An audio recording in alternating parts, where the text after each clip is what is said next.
Coming up on today's Next Fan Up podcast. Well, first of all, don't insult me by saying UK. I'm from Scotland, thanks very much. James, I hope you noticed that subtle Jay pushing us to get finished that segment there. This is the guy who turns up 25 minutes late, pushing us to hurry up. Are we to assume then that high-level contact does involve an inner thigh? Sure, it's a lot of our favorite superfan Neil, but it's week 9 in the NFL, the second half of the season. Here we go. That's how we start! Yeah, baby! 32 superfans. Where do the reports come from? Did you get an initial? One PodVader. That's football. Every angle of the NFL covered. All that kind of stuff, I get it. This, no question about it, is Next Fan Up. We're going to unleash hell here in December.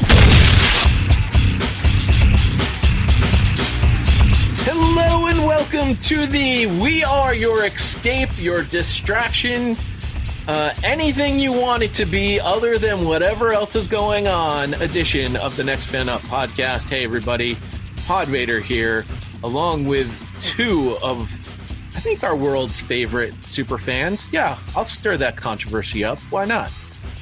We have our Eagles super fan James and our Washington football team super fan Neil. Hello, gentlemen. All right, guys. I hope, you guys, of course, will have saved a bit of money this week. Neither of you will have needed to buy a Halloween mask to scare people. Dare you. Wow. Thanks, Neil. Coming up on later in the show, we have friend of the podcast, Doc, who will have the recipe of the week. Plus, he's going to break down everything you need to know about the Sunday night football game between his beloved Saints and the Tampa Bay Buccaneers. Neil's going to grill him.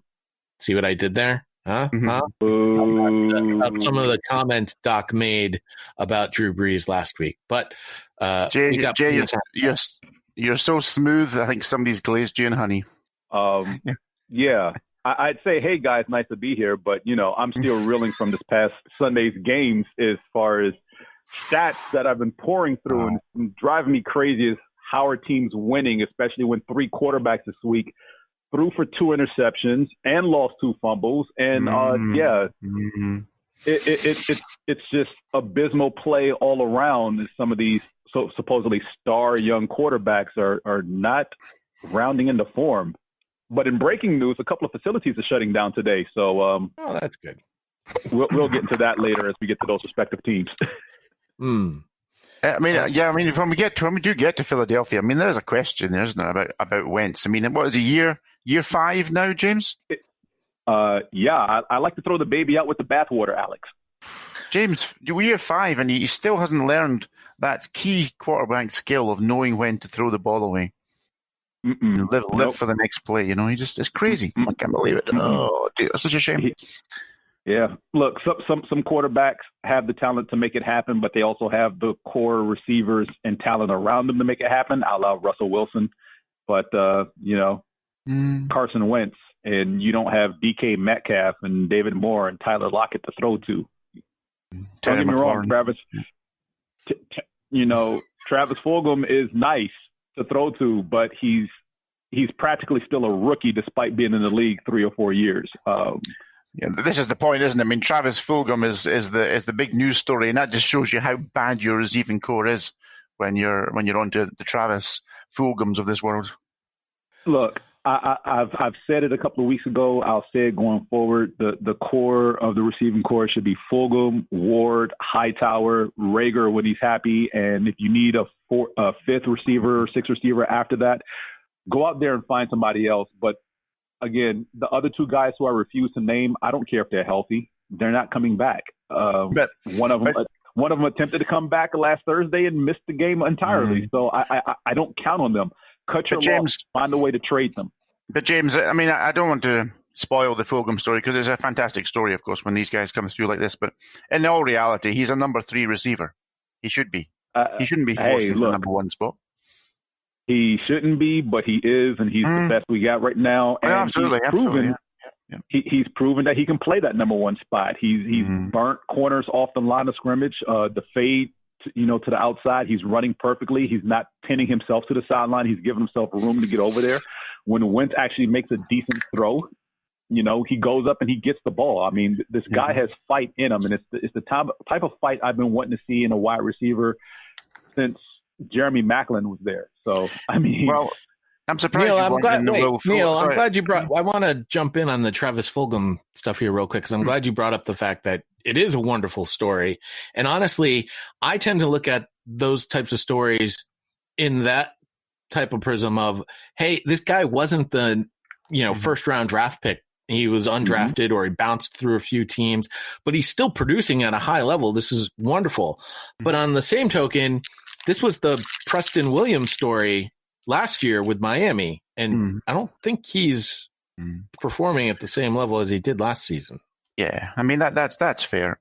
I guess what surprised me really, Jay, and just going back to the this week's trade deadline, I was surprised the Eagles weren't in for the Will Fuller sweepstakes because he seemed to be available to teams, but I thought he might be a nice fit for you there in Philadelphia, James. Well, all the wide receivers apparently in Houston were available for trade. I think from what I was seeing through a lot of the outlets and reading online is the asking price was too high.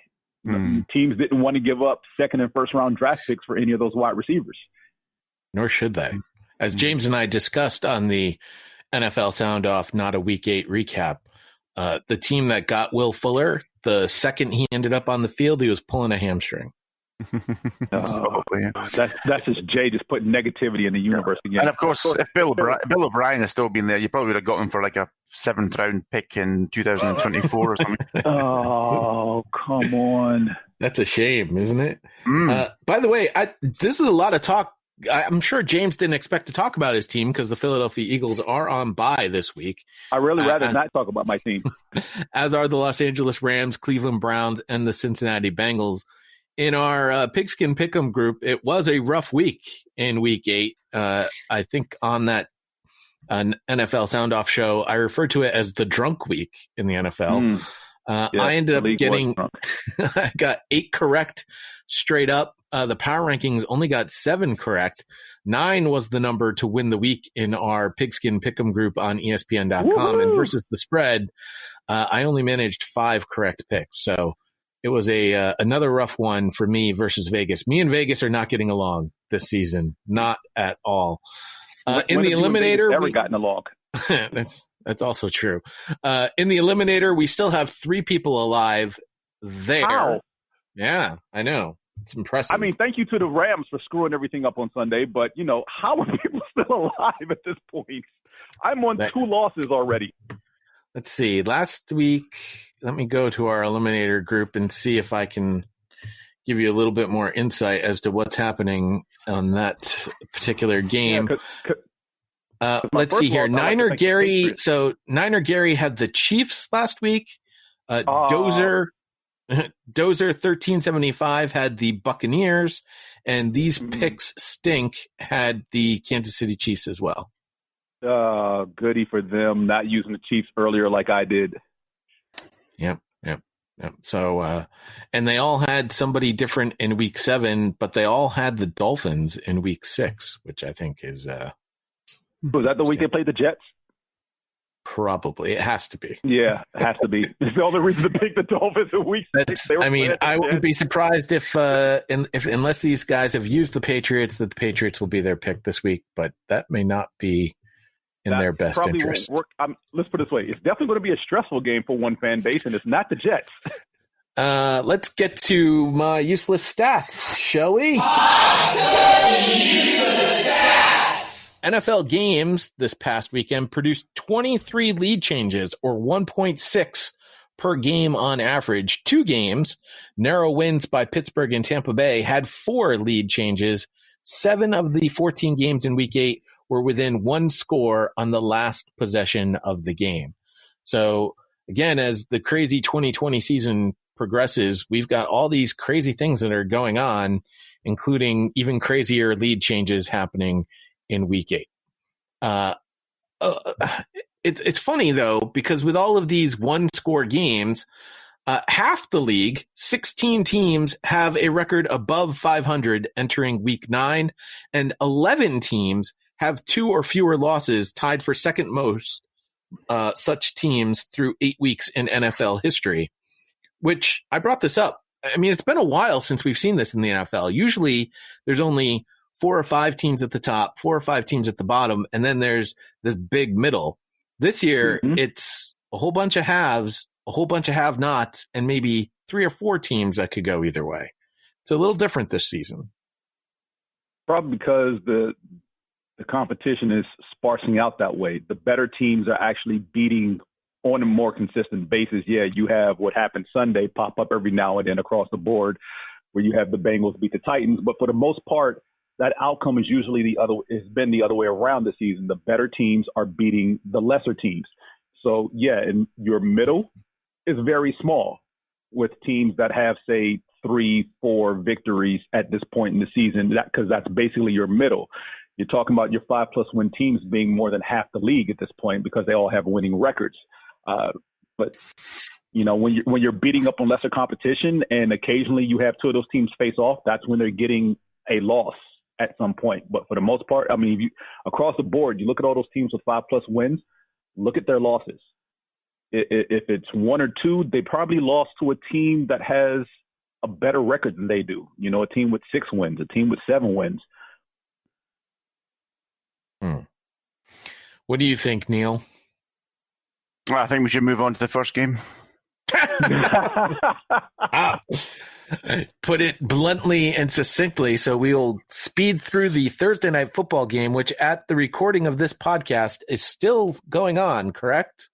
Yeah, they haven't shut things down in San Francisco totally? No, but there are a lot of players being pulled from this game due to COVID.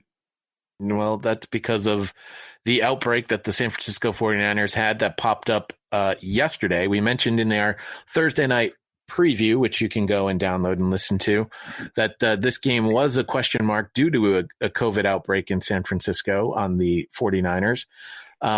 But it's still scheduled to go. So Packers are 6th in the power rankings. The 49ers are 18th.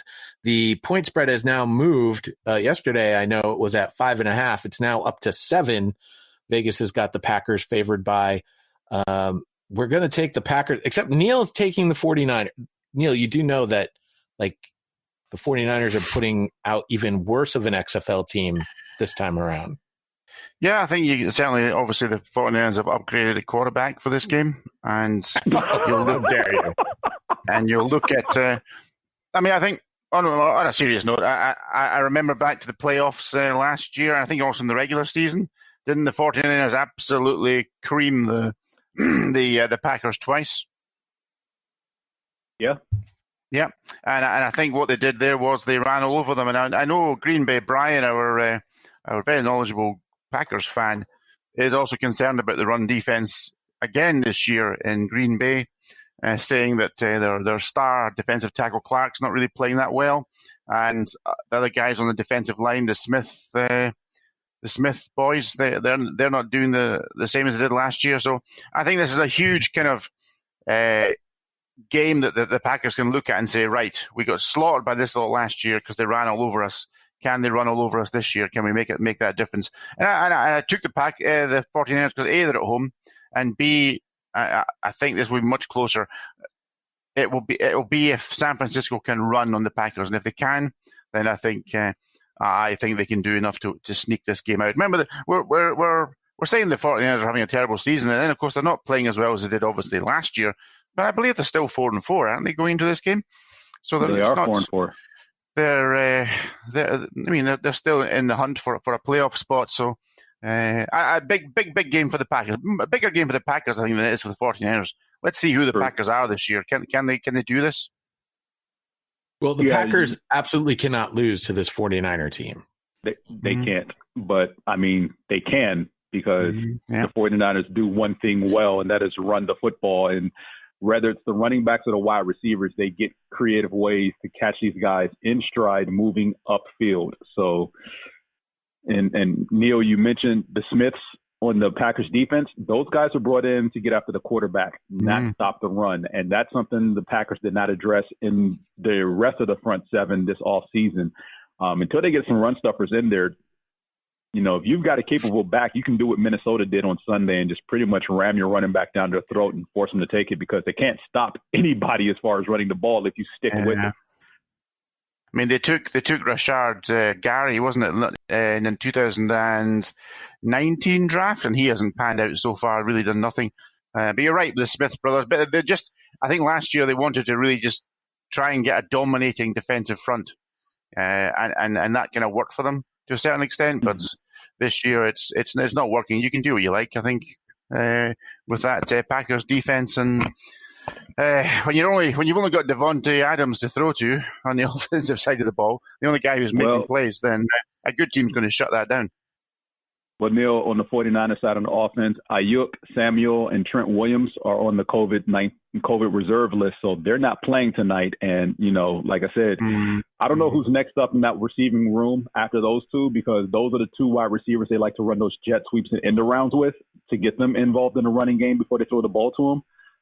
I don't know who Nick Mullins throwing to tonight, because obviously we know George Kittle's out in this game. Tevin Coleman's not playing.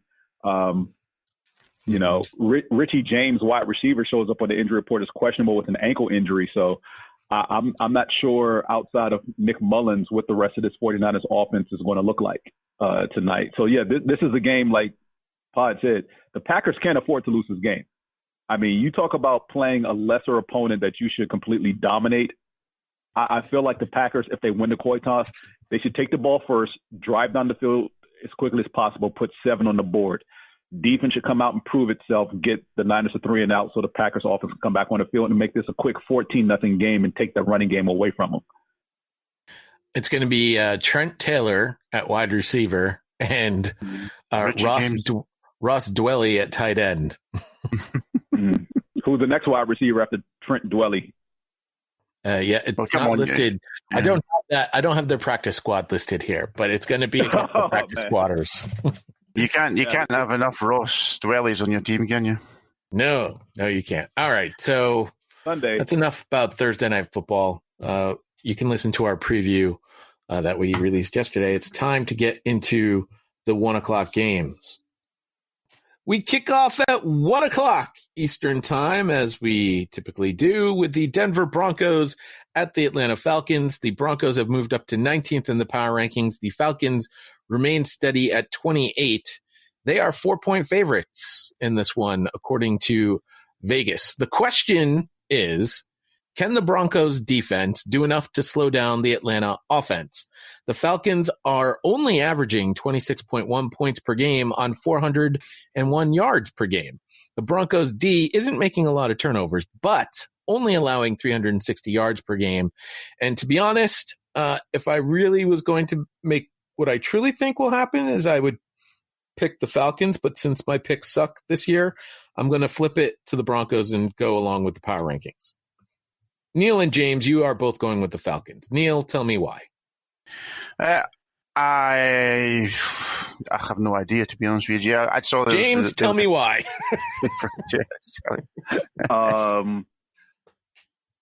Same with Neil. What did MJ have to say? Oh, boy.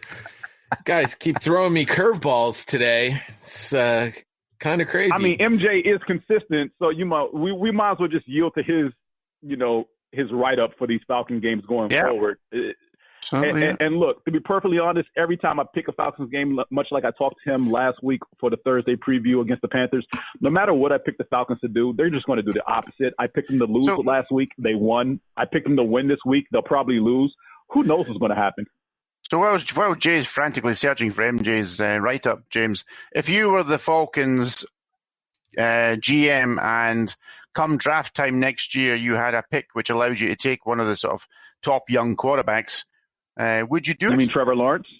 Well, Lawrence or Lance or whoever it is, Fields. Would you consider taking a quarterback, or do you think there's still life in Ryan yet?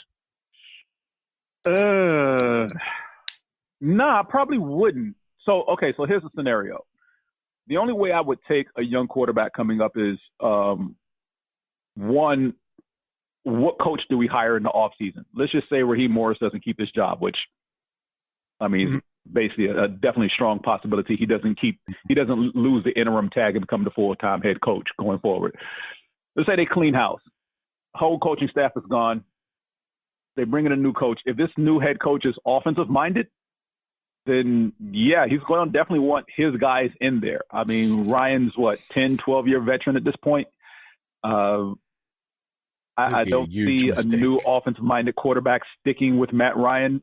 Probably will want to hold on to Julio Jones for a year or two before letting him go, but definitely will want a new quarterback in there. So, yeah, but if the new head coach is a defensive guru to actually get something out of this defense, unlike the last two head coaches,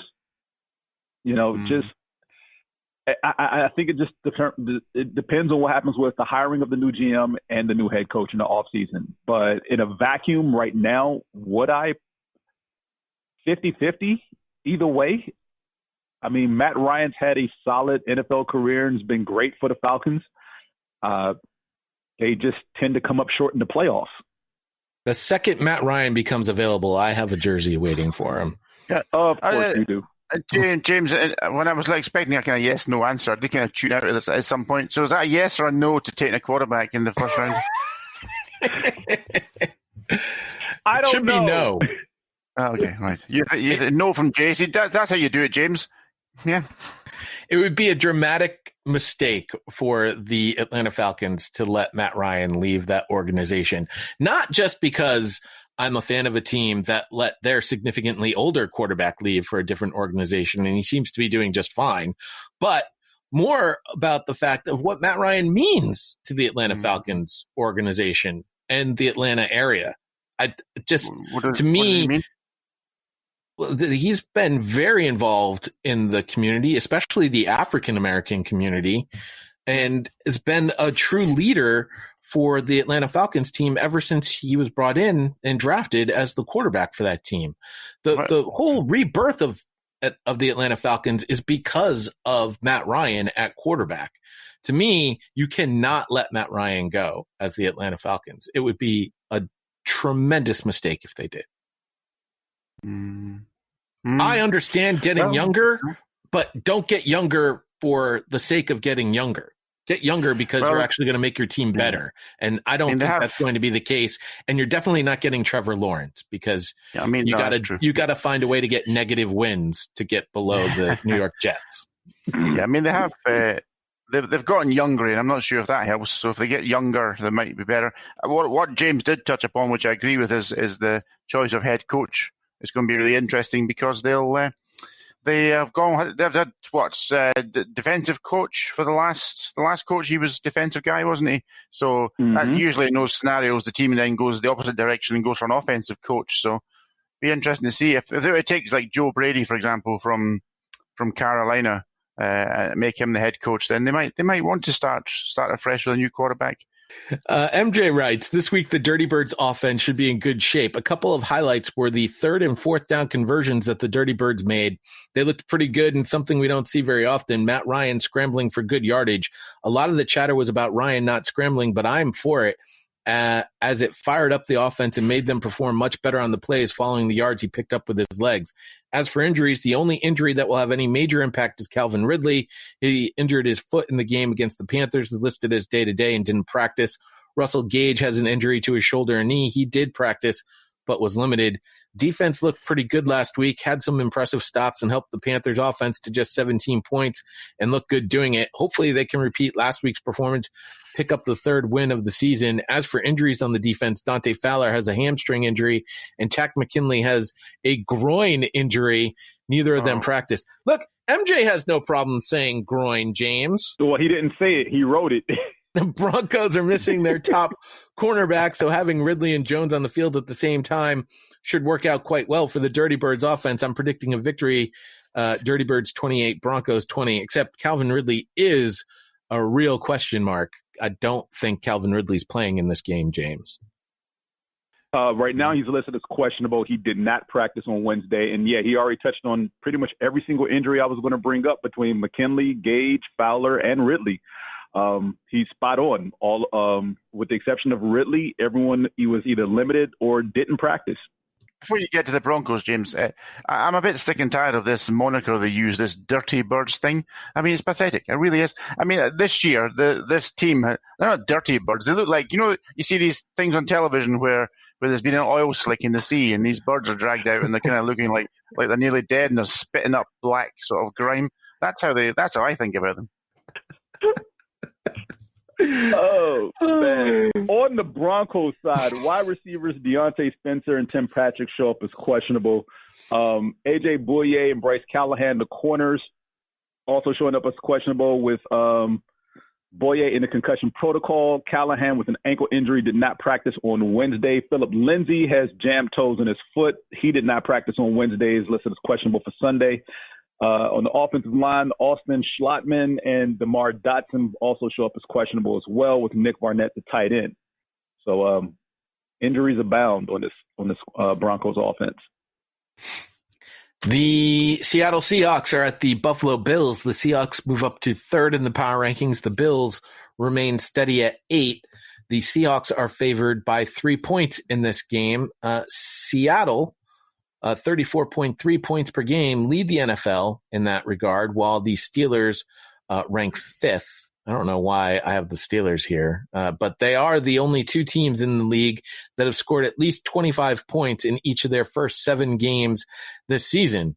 So you would think that the team with the number 1 offense in the league would be my pick, especially when the Bills are struggling on offense, but not so fast, my friends. No. If there's a team to get your offense right against, it's the Seahawks, who give up a whopping 460.9 yards per game. And despite the fact that the Seahawks really love playing on the East Coast during an early kickoff time, I believe they've won 8 or 9 straight at this particular point in time. Mm-hmm. I am going to take the Bills to come out victorious. James, you're going the opposite way. Yeah, and I want to hear from Buffalo Rob after this game. Like, call me up, hit me in the Slack channel, something, because you already know where I'm going with this one. It's the quarterback. Like you said, this is one of the worst defenses that they're going to play all season. The Seahawks give up passing yards like candy at Halloween prior to 2020. And, I was going to say, not this Halloween. and look, I mean, they pretty much were blowing out the Niners last week until they benched Garoppolo and brought in Mullins, and then all of a sudden it's a 10-point game as opposed to being like a 30-point game. So for Mullins to come in and shred this defense in the second half of play, I need Allen to come out and keep pace with Russell Wilson. And I don't care if it's slinging the ball, running the ball, whatever, but as a quarterback, as a pocket passer, he has to play better. And yeah, they got the win last week against the Patriots, but again, it wasn't like they ran away with the game like I was hoping they would. I mean, they had a team on its heels, and they didn't put them away when they had the chance, and they let them hang around up until the very end. Buffalo's got to play better. My view of that game was that the other team wasn't allowed to hang around. They had the skill to be around them. Sure. Of course. That's your perspective, biased as it is. But from the outside looking in, yeah, the Bills let you hang around. Look, they're at home. They're against arguably the best team in the NFC, if not one of the best teams in the NFC, and take advantage of this secondary and this passing defense and shred them. Like, just look at what happened in the last couple of games. Nick Mullins, Kyler Murray, Allen, you can be one of those guys. You can be one of those guys, Josh Allen. Well, Neil, I think Josh Allen's not going to have a problem shredding that secondary, but I also don't think Mr. Never received an MVP vote ever in his lifetime is not going to have a problem shredding the Buffalo secondary either. Buffalo Rob has been, touting how the Bills have been a top 10 defense for years now, except this one. Yeah, I think Jay, I'm going to hit you up with your favorite reason for a team winning and a team losing. And that is, I just don't think Buffalo can afford to lose this game. And I think, Jay, they just want it more. I love it. I don't think we're sitting here looking at a game where yeah, of course, on paper it looks like Seattle are way better and more in form and all the rest of it. Everything points to a Seattle victory. I just think after the losses they've had this year, Buffalo needs to go out and just beat a really, really good team. And let's not forget, and Rob's not going to like this very much, but the Miami Dolphins are not that far behind, are they, in the hunt for that division? And if it's going to be one of those teams who wins it, then Buffalo may have a tougher job there than they maybe thought a few weeks ago, when they started to lose some games to some really good teams. And I mean, their schedule was giving them Kansas City, Seattle this week, and they've also played Baltimore, I believe, or Tennessee certainly, and you just think that's tough going. Come on, just win one of these games. So they're going to be really up for this game. What's the weather forecast going to be? That would be my question to you, Jay. Despite the crazy weather of last weekend, this weekend, pretty much across the country, it's going to be really nice, and especially here in the Northeast, sunny and 66. That is not typical NFL weather for the month of November. All right, quick hits on the injuries. Go ahead. Quick hits on the injuries, since we already trashed Seattle secondary. The report doesn't do them any better. Cornerbacks, Ryan Neal, Shaq Griffin, hip and hamstring. Griffin's also in concussion protocol. Jamal Adams was limited in practice. He's listed as questionable, so he may return this week. Also, the other safety, Ugo Amadi, is listed as questionable. On the offensive side, Carlos Hyde is out. Chris Carson didn't practice on Wednesday. He has a foot injury. Travis Homer has a knee, also didn't practice, but they're listed as questionable. So you may see them on Sunday. Greg Olsen didn't practice on Wednesday with his foot injury, but he's also listed as questionable. And Mike Iapati still listed as questionable in the injury report. For the Buffalo Bills, bear with me here. Vernon Butler, Matt Milano, Josh Norman, Quentin Jefferson, Daryl Johnson, and Jerry Hughes on the defensive side of the ball. Most glaring of those, Matt Milano has an undisclosed injury. He didn't practice on Wednesday. Norman's nursing a hamstring. Hughes had a foot injury. John Brown, T.J. Yeldon, Tawan Jones, and Brian Winters on the offensive side all missed practice on Wednesday. Mitch Morse, their center, is in concussion protocol. So that's something to keep an eye on as well. The Chicago Bears are at the Tennessee Titans. Bears and Titans did not move in our power rankings. Bears at 15, Titans at 7, and the Titans are favored by 6 points in this game. Ryan Tannehill has 2+ touchdown passes in 6 of 7 games this season. I got nothing on this one other than the Titans are at home, and I just don't believe in the Chicago Bears. I'm out on the Chicago Bears at all the rest of the season. Nick Foles is the quarterback there, James, for how much longer? Yeah, and that's the question, because when they thought they made the move to Nick Foles, they would invigorate this offense and they'd play better. They have, but he hasn't. They've been probably more consistent. They've been in games from the beginning instead of falling behind 17 to 20 points per game like they were with Trubisky. But at the same time, he's wildly inconsistent. He has more picks than touchdowns. Whatever life he's inspired into this offense is only in chunks and not over long stretches. He makes about 2 or 3 plays a game that keeps them either in the game or keeps a drive alive. But I'm not buying the switch to Nick Foles at this point. And at the end of the year, I think they scrap the board with both quarterbacks and go in a totally different direction. But oh gosh, the defense is carrying this team in Chicago, and that's all I got right now. And if they scrap, wait. If they scrap both quarterbacks, that means Matt Nagy is no longer the head coach of the Chicago Bears either. Yeah, it's got nothing to do with that. I'm just saying, neither of these let's put it this way. The quarterback of the future for the Chicago Bears is currently not on the roster. Now, unless this benching for the rest of the season, because I don't think they go back to Trubisky. He got hurt in Sunday's game on the only snap he took, which is a designed quarterback run. I think it was a read option. He decided to keep it. He ran for about 4 or 5 yards, landed on his right shoulder, and he was hurt. So he shows up. He's listed as out for Sunday. So Nick Foles craps the bed. They can't go anywhere else. In the hope to win. Who's the Bears head coach, Jay? Matt Nagy. Maybe you want to start calling him Matt Inner Thigh. Because last time I checked, it was Matt Nagy, wasn't it? Nagy, is Nagy. Matt. It's the Nagy. same letters. Is it? Oh man! Plus, if this game is close, like look, and that's the only thing going in the Bears' favor. Every game they've been in this season has been one score, despite how much they've gone up or down. Well, I shouldn't say up because they haven't been up by much on any team except at the end. But no matter how much they get down in a game, it still ends up being a one-score game. And if this holds true with Sunday's game against the Titans, expect Vrabel to pull out some other loophole in the NFL rule book to manipulate his team into a win. By the way, do the Bears have another quarterback? Because I don't see one on my depth chart here. Someone on the practice squad is getting elevated.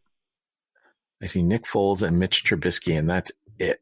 So the Bears are. They have a practice squad guy. He's coming up. Whatever his name is. Do we need to spend some time on the Titans, Neil? Other than they're good. I think the Titans have been a bit hot and cold, haven't they? This season. I mean, I think they are still good, Jay. Yeah, I think the defense has maybe let them down a little bit in recent weeks, and maybe doesn't look quite as strong as it did, for example, last year. But I don't know. I mean, maybe they get Tyler Bray into this game for the Bears and at quarterback, and he does the business because he appears to be the third quarterback. The Titans did bolster their secondary with Desmond King for a steal. Apparently, Bill O'Brien got some GM reigns in Los Angeles. Well, King's not available this week, obviously. He's not, right. It's an interesting one, that, though, because it was not that long ago that King was one of the guys who's done a very rare thing, and that is being voted to the All-Pro squad at two different positions. Very true. There you go. Take that as a stat. All right, we're all taking the Titans in this one. Injury report? Adam Humphries, wide receiver for the Titans, is in concussion protocol. Jeffrey Sims, the D tackle, has an ankle injury. He did not practice on Wednesday. Jadeveon Clowney also shows up on the injury report as questionable. For the Bears, safeties Eddie Jackson, Tashawn Gibson didn't practice on Wednesday, knee and foot respectively. Jimmy Graham, knee and hamstring, was also out of practice on Wednesday. Anthony Miller, toe injury, did not practice on Wednesday. All of those players are listed as questionable. The Detroit Lions are at the Minnesota Vikings. The Lions are 24th in the power rankings. The Vikings are 25th. So with the home field advantage, the power rankings will take the Vikings. They are favored by 4 points in this one. And they have won the past 5 versus the Lions. And I saw Matthew Stafford was put on the COVID-19 list. Now, I believe I read that he could become available on Sunday, but I still don't like the fact that he was put on the COVID list. Last I saw on that, watching NFL Network, is that he's traveling on a separate plane from the rest of the team to Minnesota on Sunday. They're hoping that his next test come back negative so that he will be the starter for the game. I know you're looking at the sheet there and see that I foolishly picked Detroit. If he is not playing, then I'm switching that to Minnesota. Actually, I see you picked Minnesota. So yeah. I did? Okay. You're all set there, James. Cool. That's right. We can get from the we can take from that the energy and hard work you put into filling the sheet in as usual. I mean, if Matthew Stafford plays, do the Lions have a shot, Neil? If Stafford plays, yes, they have a shot, because who the hell are the Minnesota Vikings this year? That's a good point. I mean, they have been terrible in a lot of games, and all of a sudden they go out and get a big win last week. So yeah, if Stafford plays, it gives Detroit a chance. Of course, it does. But I think is he on this sort of special NFL treatment that you can play if you're a star quarterback? Is that how it works? I believe that's exactly how it works. Is that how it works? Yeah. But you've got to fancy against the Vikings on very recent form, but who knows? Who knows in that division? They're probably fairly well matched teams, aren't they? Really, at the end of the day. So I've went with the Vikings because they seem to have Dalvin Cook playing well, and he is we talked about Alvin Kamara, or we will talk about Alvin Kamara later in the show, and Cook's right up there, isn't he, at the top of that running back list in the league? He's playing really well.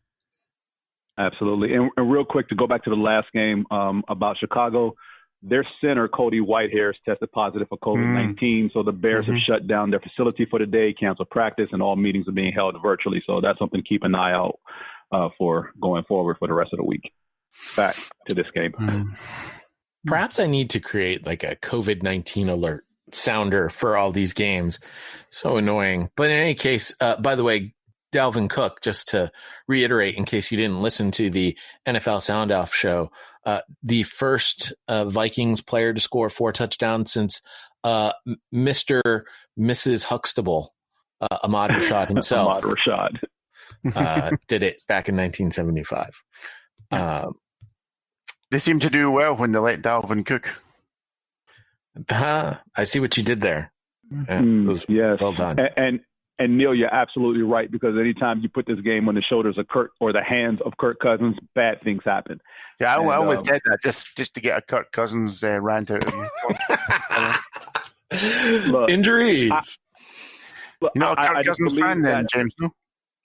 Look, I feel like the so-called genius from New England who's coaching the Lions has some type of game plan in place to at least slow down Dalvin Cook. I mean, stop him, no, but definitely slow him down to make this one-dimensional, and the Vikings have to lean on Cousins. Slow down Kirk Cousins, I mean, is it? Look, Kirk giveth, and that's it. He just giveth away. Injury report, laundry list here for the Lions. The big ones, T.J. Hawkinson, toe injury. Kenny Galladay with a hip. Desmond Trufant. And what was the other one I was looking at? Danny Shelton, the defensive tackle. All listed as questionable. Galladay is doubtful for Sunday, so that's something to keep an eye on. And we already talked about Matthew Stafford and his status. Don't they have nurses in Detroit, no? On the Vikings side, the big name, basically all of the cornerbacks are on the injury report listed as questionable. Harrison Han, Holton Hill, Cameron Dantzler, Mark Fields.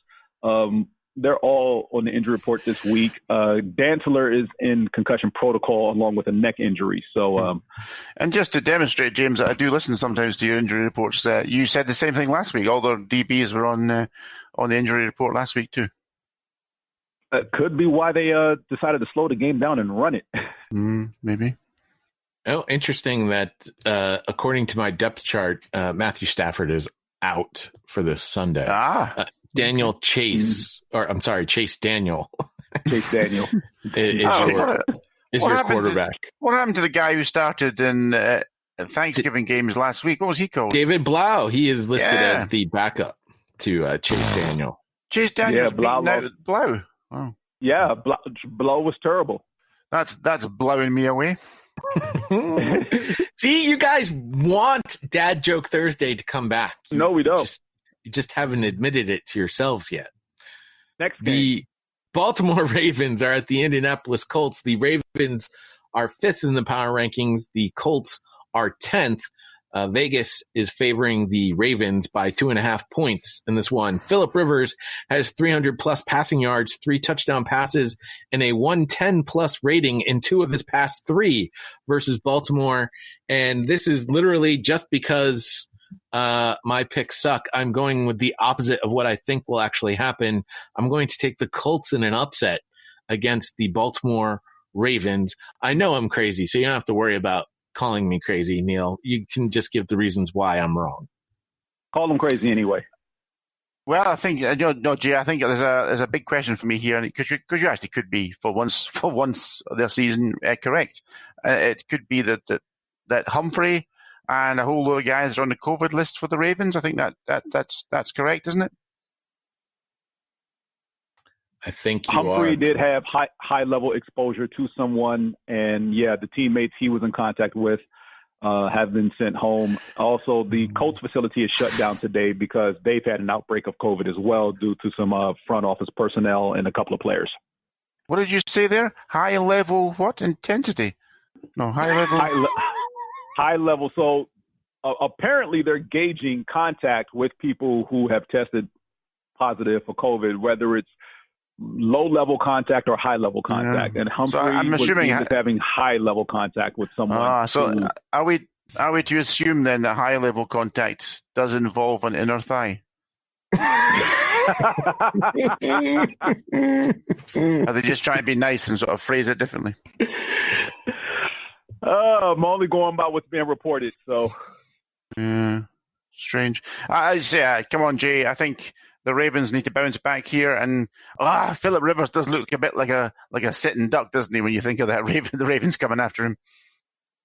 It does, but the Ravens can be one-dimensional in the running game, and the Colts, while not the number one defense anymore, is still a pretty solid defense, James. Plus, I'm going to, can I just say, James, before you go into that, there's one more thing with the Ravens is, like you guys saw the game against the Steelers last week. How did they lose that game against the Steelers?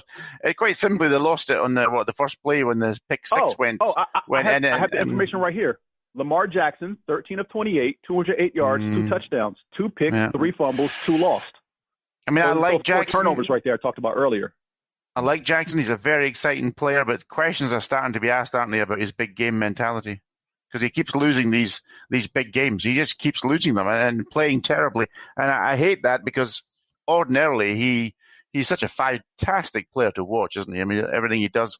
But that's becoming a bit of an issue. And that game last week, they should have blown the Steelers out of the water. There was only one team in that game. And he lost it for them. Otherwise, they were dominant in that game, really. Yeah, and, Tony Romo had that stigma, didn't he? Yeah, but Lamar Jackson's is more composite into like a couple of teams. And to answer both your questions, one, Jay, the Colts defense, solid, yes, but they're better against the pass than the run by leaps and bounds. And Neil, to your point, the stat they threw up during the game on Sunday about Lamar Jackson's that, he's like 1-4 against the Steelers and the Chiefs and like 25-2 against everybody else in the league. And the thing is, James, with that, James, of course, and Jay, you're right. And Romo had a bit of that too, but the difference here is it's so stark. He absolutely tears teams to shreds, and then he absolutely craps the bed against the good teams, and that difference between the parallel there is just incredible, and I hope he can sort it out. You can't be counted on to win playoff games. You can't be counted on to go to Super Bowls if your Achilles heel are the same teams year in and year out. And look, it's only his 3rd year as a starter, 2.5 actually, because he took over halfway through his rookie season due to Joe Flacco's injury. But the promise he showed last year, I don't want to say we all got too high too soon, but I don't want to say last year was a ceiling either. I feel like there's another year of maturity here, and this will be that year of maturity of his growth going forward. Yes, they're one of the worst passing teams in the league, but why does it matter when you're shredding teams in the running game through one? Doesn't matter who you plug in at running back, and 2, him being the threat with his legs. But like I said last week, he hasn't been running that much this year. Just the threat of him running has scared teams to opening up holes, between the tackles, especially on those read options for the running backs to gash them for 7 to 8 yards a pop. He's always a threat to run the ball, but they need to get more out of the passing game. The 2 picks he threw Sunday against the Steelers were just – one was horrible. The pick 6 was just I don't know how he didn't see Spillane out there in the flat drifting to the guy he wanted to throw to. It was like, his mind was made up pre-snap, and he didn't see – he just completely ignored the guy floating out there. And the second was just a great play by the linebacker. Mickey Spillane could have picked that one off. There's a reference for you old folk. But he does have to do a better job of holding on to the football because it's almost completely inexcusable. Yeah, I mean, we know that a quarterback. I mean, you guys, we're living in this era where we love stats and yards and touchdowns and blah blah blah, and that's fine. And quarterbacks can do that, but a quarterback makes his money in the big games, in the tight games, in the close games where playoffs are on the line, where there's very little in the game. There's fourth quarter comebacks and all that. That's where a quarterback makes his money. You can be a Kirk Cousins and throw for thousands and thousands of yards every season. But if you can't win those big games and make a difference and win the game for the team with a late drive, then actually it doesn't at the end of the day really matter an awful lot. And that's where Jackson's got to improve. What do we have for injuries, James? Tight end Mo Ali Cox, knee injury, was limited on Wednesday. Wide receiver Austin Dillon, knee injury. He also didn't practice. Running backs Jordan Wilkins, Jonathan Taylor were limited on Wednesday. Center Ryan Kelly shows up as questionable. And Frank Reich says T.Y. Hilton is not anticipating him to practice yesterday, which he probably didn't. He's questionable on for Sunday with that inner thigh injury going on. I believe T.Y. Hilton is out. More than likely, yes. For Baltimore, only Mark Ingram and Chris Moore show up, both as questionable. Ingram with an ankle injury. Yeah, that one. I know a friend of mine who's got a fantasy team, and I know no one cares about it, but he really needs Mark Ingram because he doesn't have any other running backs or spots that he could pick up a running back. That sucks. He might want to look at that Giants backfield. Yeah. Go on, Jay. Tell us more about your friend's fantasy teams. He doesn't have any room to pick up any running backs. That's the problem. He doesn't have anyone to drop unless he's going to drop Mark Ingram. Yeah. Hey, you got to drop some players there. Hard decisions, man.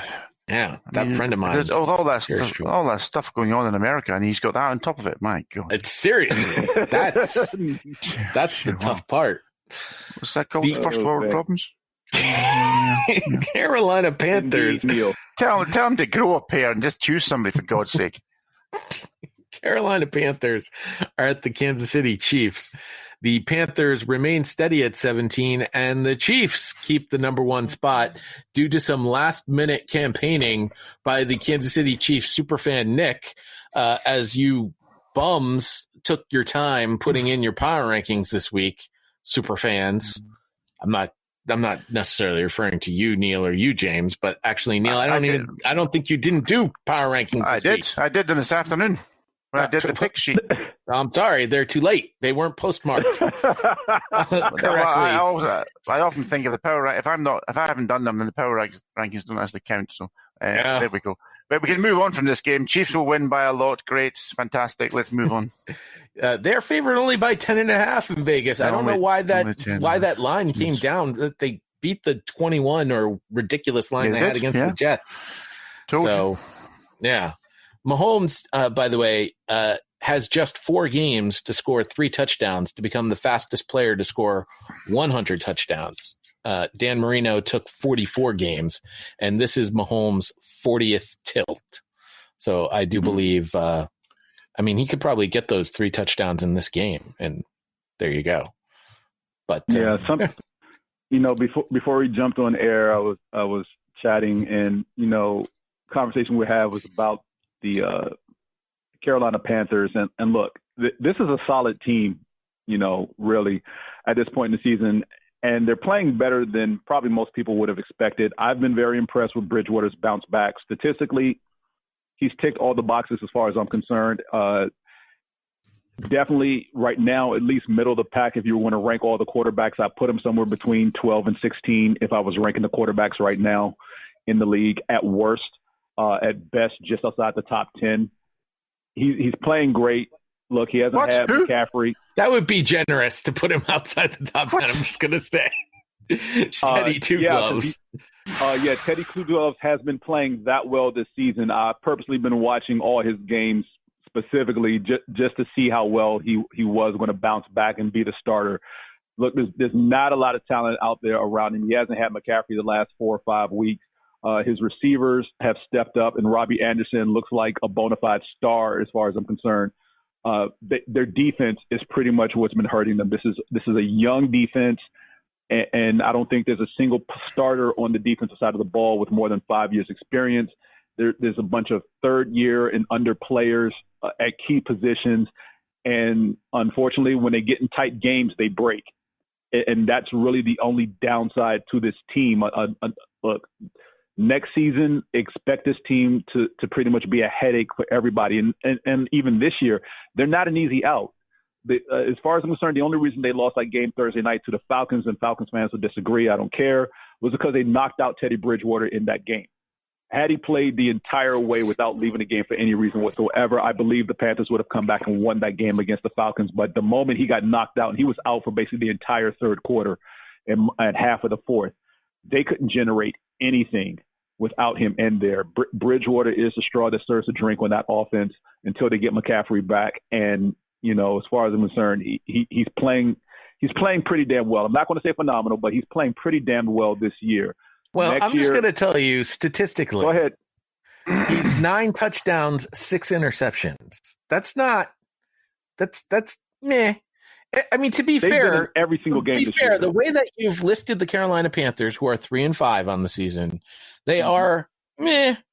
I mean, this is a team that I agree with you. They're not an easy out, but they're not but they're not a playoff contender this year. And no.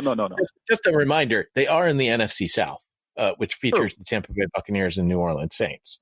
So, and again, no argument there, but I think everybody came into the season thinking, oh, the Carolina Panthers, they got Christian McCaffrey and nothing else.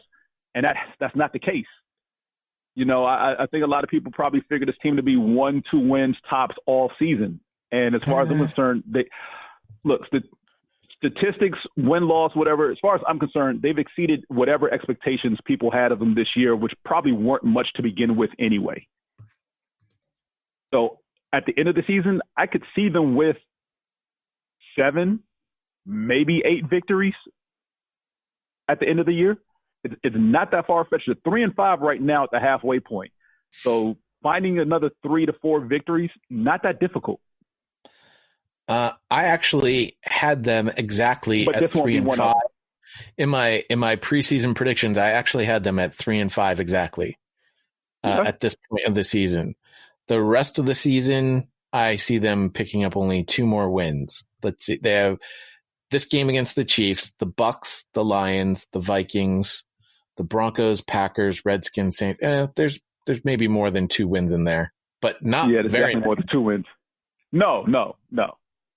But there's definitely more than 2 victories in there. Again, like I said, I can see them 7-9, 8-8 by the end of the year. All right. This was definitely a lot of talk by a team that's going to get blown out by 2 touchdowns. So what are the injuries? And we shall move on. The only injury worth talking about, because I'm not going to talk about anyone in either team, McCaffrey is looking better and better every day in practice, according to the head coach. I don't expect him to play this week, probably another week, and there's no reason, like we said, we expect the Chiefs to win. There's no reason to play McCaffrey this week for the L that they're about to take, save him for the next game. The New York Giants are at the Washington football team. This game's on CBS, by the way, not Fox, which is curious. Interesting. CBS and Fox have been flip-flopping games all season long. I don't understand the rhyme and reason. You know, everybody wants them. So. Right, exactly. The Giants remain at 31. The Washington football team's at 27. They are favored by 2.5 points in this game, despite the fact that Daniel Jones is 3-0 in 3 career starts versus Washington. But the last time they played this season, they only beat them by 1. I say Danny Dimes is due, although I really don't think he is. I really think the Giants can pick up a victory here, but I'm going to go with the Washington football team. Neil, give me more confidence in my pick. Why did I make the right choice? Yeah, because I think Washington probably should have won that earlier game in the season. I think the game was decided on and I'm going to say it was a defensive fumble return for a touchdown by the Giants, and that kind of sealed the game. Otherwise, Washington would have won that game. It was, but of course, the 2-point conversion that you failed to get after scoring the touchdown. That was the other thing. He decided to try and get the team to learn how to win, which obviously, I mean, come on, Ron, it's Washington.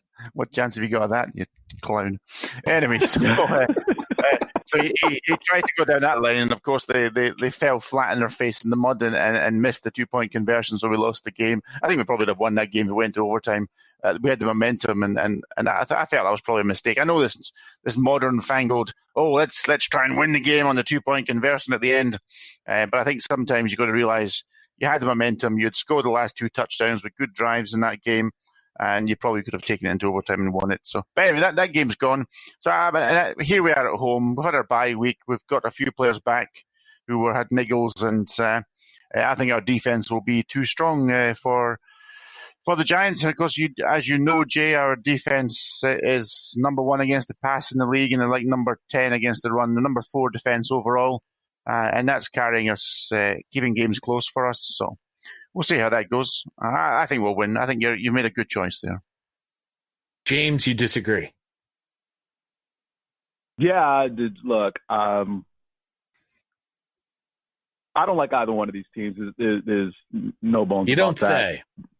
Yeah, I know. But having watched the Giants Monday night against the Buccaneers, there's a glimmer of hope that, if they can cut down on the turnovers, that, they can eke out a couple of victories going forward. I think this is one of them. If Daniel Jones takes better care of the ball and doesn't make boneheaded throws, they keep things simple. They can handle this Washington football team. I'm still not convinced Kyle Allen is the answer at quarterback for this football team. I feel like they gave up too soon on Dwayne Haskins, but I think that decision is more so that the coaching staff and Ron Rivera never wanted to, give Dwayne Haskins a chance to win the job anyway. The moment they brought in Kyle Allen, it was just writing on the wall that they don't want Dwayne Haskins to be the starting quarterback for this football team. I'm surprised they didn't trade him by the deadline to at least have him go someplace else where he could actually play. With the exception of New York, no one needs to suffer in the Jets.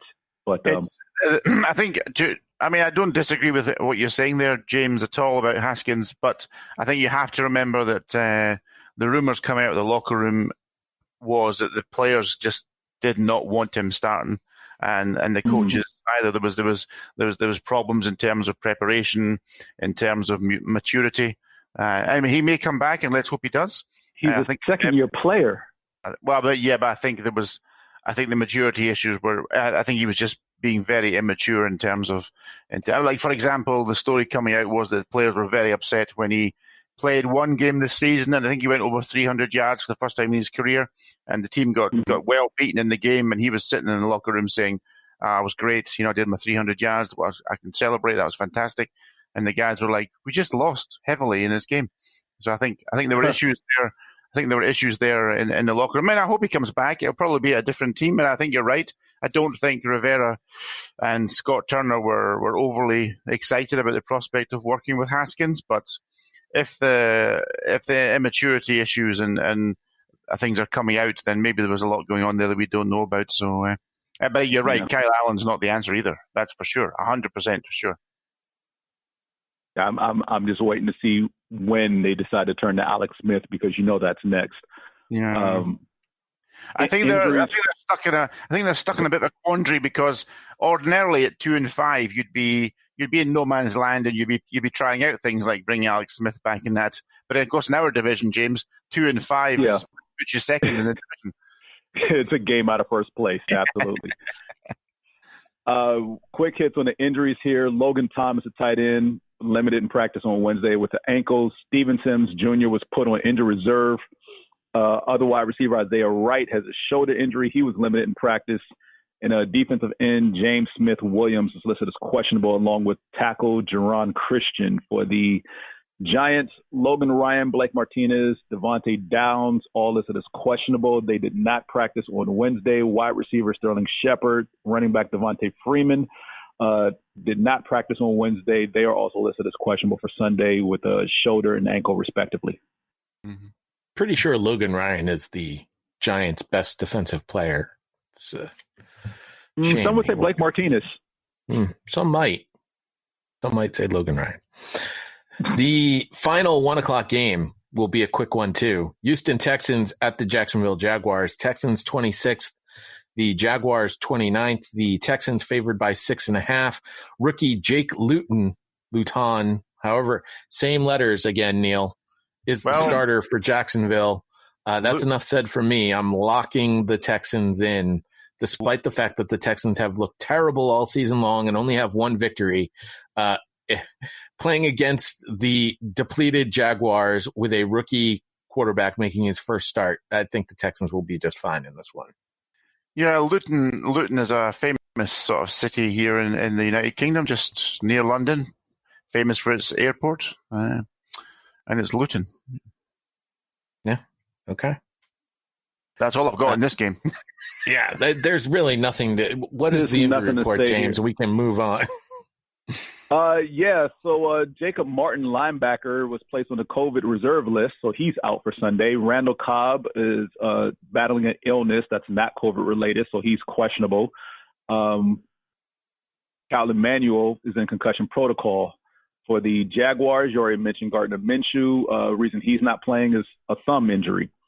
Other players showing up in injury report for Jacksonville include Tyler Eifert, Dakota Allen, Miles Jack, Sidney Jones, and Gerard Wilson. So a lot of defensive players showing up. None of them practice on Wednesday. They're all listed as questionable.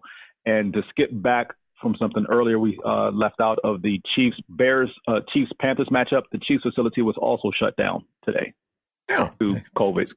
That's good. There's a story breaking. Oh no, that's different game.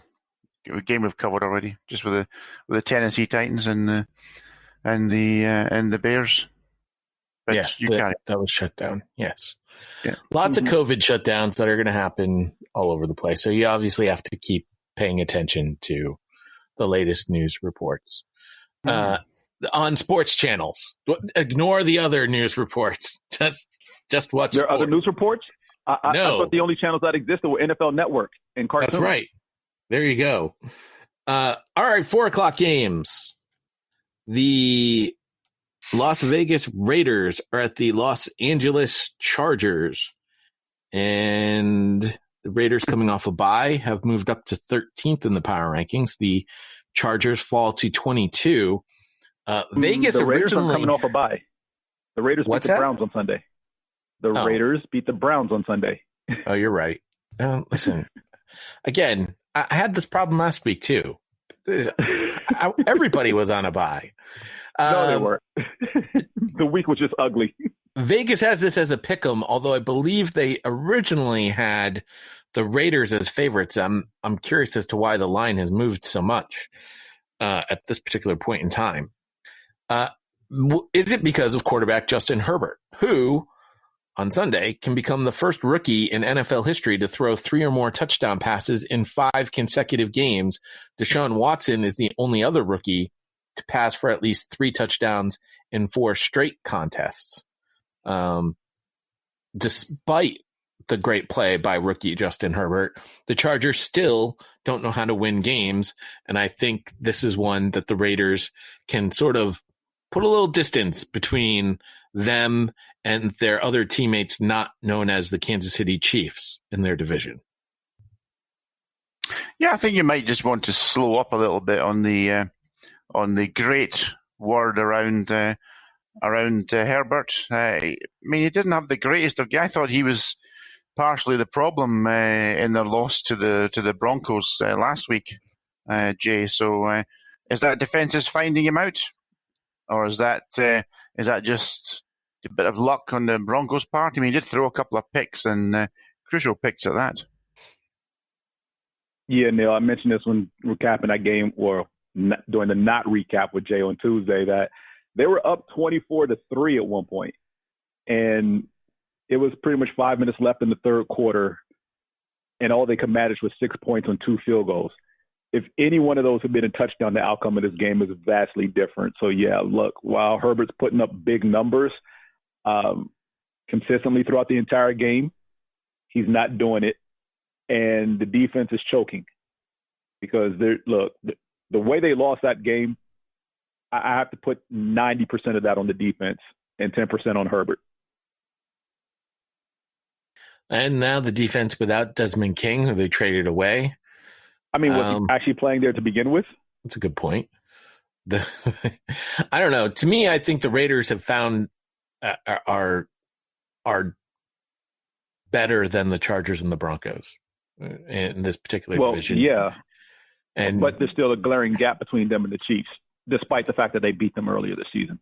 Well, Vegas doesn't seem to think there's a glaring gap. So what is it? Let's just put it this way. They came from behind.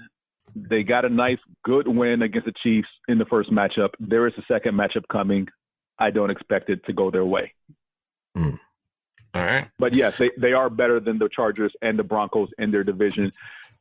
Gruden is pretty much, from the beginning of the season to now, he simplified this offense in some ways for David Carr, and it's Derek heavily reliant. Derek, David, it's still a car.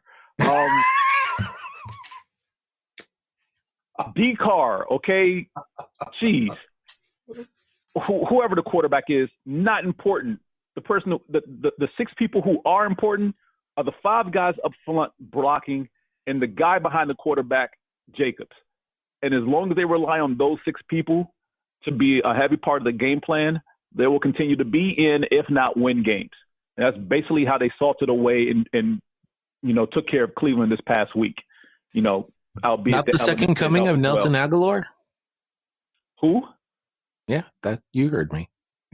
Never heard of him. Injuries for the Raiders include Jonathan Abram, who has an illness, so he didn't practice on Wednesday. Brian Edwards, foot and ankle injury, was a limited participant on Wednesday. Lots of offensive linemen: Sam Young, Gabe Jackson, Colton Miller, Trent Brown, all show up as questionable. Trent Brown has an illness. Was released from the hospital. Apparently, doctors out west, especially in the AFC West Division, don't know how to administer needles to these athletes. Because this illness came from the result of something he was injected with, either improperly or the wrong thing was shot into him. The report I heard was the doctor was trying to attach an IV, and it included some air bubbles. Yeah, which is not good. Not good. You don't want air bubbles in the bloodstream. No. So I need the doctors, the 4 teams in the AFC West, to stop trying to maim players in very horrific ways. For the Chargers, Bosa still in concussion protocol. Trey Turner shows up as questionable. And running back Tremaine Pope is also in concussion protocol. Next game. Steelers are at the Dallas Cowboys. Steelers are second in the power rankings. No. Next game. The Cowboys are 30th in the power rankings. Steelers are favored by 2 touchdowns, 14 points. Pittsburgh head coach Mike Tomlin took the reins of the Steelers in 2007 and has never had a losing season. With a win on Sunday, Tomlin can tie the NFL record held by Marty Schottenheimer, 14 seasons, by beginning his career with 14 consecutive seasons with a record of 500 or better. Pro Football Hall of Famers Don Shula had 13, George Allen had 12, and Curly Lambeau had 12. The only other coaches in NFL history without a losing season over at least their first 12 years. Steelers have 30 sacks, 10 interceptions this season, and are the 4th team since 1990 with at least 30 sacks and 10 interceptions in their first 7 games of the season. They join the 2019 Carolina Panthers, the 2017 Jacksonville Jaguars, and the 2013 Kansas City Chiefs. We are all taking the Steelers. There's no shot in the world the Cowboys have. I don't even know who their starting quarterback is. I don't think it matters. Neil and James are locking it in. Is it the DiNucci, or are they going with Cooper Rush or Gilbert Grape or whomever? Yeah, they may have brought those guys in to compete for the starting job. They're not going to get any better results than DiNucci, so just stick with DiNucci. Next game. All right. Unless Neil wants to say something. I think Neil was so upset by us even talking about this game, he decided to leave. Oh, you mean he's not just sleeping? No, maybe. Neil, are you there, Neil? No. Okay. The Miami Dolphins are at the Arizona Cardinals. The Dolphins have moved up to 16th in our power rankings. The Cardinals remain at 11. The Cardinals are favored by 4.5 points in this one. Miami's defense is allowing 18.6 points per game, which is the fewest in the NFL this season. And with 13 takeaways, the Dolphins have 1.9 takeaways per game, which is tied for second in the NFL behind Seattle, curiously enough, who averaged 2 takeaways per game. Cornerback Xavier Howard, tied for the NFL lead with 4 interceptions, is one of 4 Miami players with an interception this season. I am calling for the Monty upset special here. Adam and Eve on a raft, a cup of muck, and an upset special. Yeah, rack 'em up. Or wreck 'em up, however Monty likes to say it. It's supposed to be rack 'em. It's supposed to be wreck 'em. Anyway, I think It's the first matchup between Tua and Kyler Murray. Not that that really matters in any case at all, because the quarterbacks don't actually fight each other. They just happen to be the starters on the other side of the ball. And these teams play once every 4 years. But I do think that the Dolphins defense will be enough to shut down the Cardinals offense, and the Cardinals the Cardinals defense is a little banged up. Yeah, just a little banged up. I'm going to hit the injuries real quick. Linebackers Jordan Hicks and Ezekiel Turner are questionable, along with cornerback Drake Kirkpatrick and defensive end Jordan Phillips. I think they all play. The only concerns there, I think, would be Hicks with his ankle. Also, Kenyon Drake, running back, has an ankle injury. He didn't practice on Wednesday. So Kenyon Drake, out of those names, probably the only one least likely to play because of the ankle injury he sustained in their last game. I know they were off last week. That was probably to his benefit. But on the Dolphins side, all the running backs, they just traded for DeAndre Washington, who won't play because they obviously just acquired him. But Matt Breida and Patrick Laird also show up on the injury report, hamstring and ankle respectively. Breida didn't practice. Laird was limited. So they're definitely going to need one of those running backs to play. Jordan Howard. Wait, he's still with the Dolphins? Yeah. But they cut him. No, he's still there. Haven't seen him that much this year on the field, if ever. So if he actually has tallied a carry and some yards, I'd be surprised. What's interesting about this one is you're looking at Jordan Howard at running back, and what happened? Dr. Jones sent out like the bat signal earlier this week saying Kenyon Drake hurt, Chase Edmonds is on the COVID list. Go get Eno Benjamin, and I haven't seen any Chase Edmonds on a COVID list. I haven't seen it either, and I don't have Chase Edmonds on my injury report here. Matter of fact, let me just check out the Cardinals. Yeah, real quick. Dr. Jones, because totally messed up my friend in a fantasy football league. Oh, you or your friend? No, a friend. He messed up my friend in a fantasy football league. Went out and got Benjamin based on this information from the bat signal that Dr. Jones had sounded. Yeah, well, so disappointing. Look, okay, so 2 Cardinals have tested positive earlier this week for COVID. Let's see if they actually mentioned which 2, but I don't remember them saying who. Devin Kennard has tweeted that he did test positive, so he's one of the 2 players. And cornerback Byron Murphy was the other. So yeah, no Chase Edmonds listed in this article at all about testing positive. Now, again, they did have players test positive, but no Chase Edmonds. So if you can, your friend can somehow go back and pick him up, I would strongly suggest he do that, considering he's having problems. That's not a move that's available. No, it's not. Wow, I'm so sorry to hear that. But, sounds like that friend is stuck with Eno Benjamin on his squad. Look, I understand why you and others would pick the Dolphins in this one. And yes, the Dolphins are playing great defense. Real quick, since I mentioned those quarterbacks, let me mention the second one here. Jared Goff last week against the Dolphins, 35 of 61, 355, 1 touchdown, 2 picks, 2 fumbles lost. Yeah, I don't know how much they can get away with that. And I don't know what happened to the Rams last week. I don't know if they came in and just, felt the tone was set on the third play when Aaron Donald sacked Tua and figured that was the end of the game at that point. But the Dolphins didn't feel that way, and they just came out defensively and they took it to the Rams, a team that we always expect to score at least 20 points week in and week out regardless. Arizona's offense is vastly different. I don't know how they contain Kyler Murray, because whether it's running or throwing, he is a problem, not to mention there are 2 studs on the outside in Fitzgerald and Hopkins. So I can see Miami winning this game. I just don't believe Miami's going to win this game.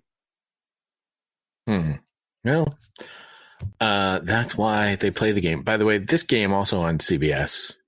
But that makes sense because the AFC team is the visitor. And so, but the CBS has the double header. So our choices in the afternoon are going to be Steelers Cowboys, which I'm guessing is probably going to be the game of the week, or Dolphins Cardinals. It shouldn't. The real game of the week is coming up. Maybe we should wake up Neil. Neil, our good friend Doc is going to join us here. Wake up.